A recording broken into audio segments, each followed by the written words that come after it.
Здравейте отново, футболни запалянковци! От вчерашните срещи една излезе и две не излязоха. С големи коефициенти хубави. За днеска съм ви подготвил два мача, които да се играят в права колонка. Първият матч е ПСВ Айндховен младежи срещу Вилем 2 в холандската втора дивизия. И двата отбора се вкарват по много голове и според мен този матч ще е над 2,5 гола и половина. Втория матч е за Купата на африканските нации. Според Сенегал срещу Кот д'Ивоар.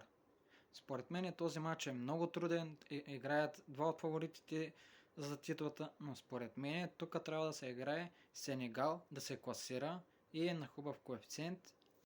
Ето това е фишът с двата матча. Ето го и общия коефициент. Според мен ще излязат.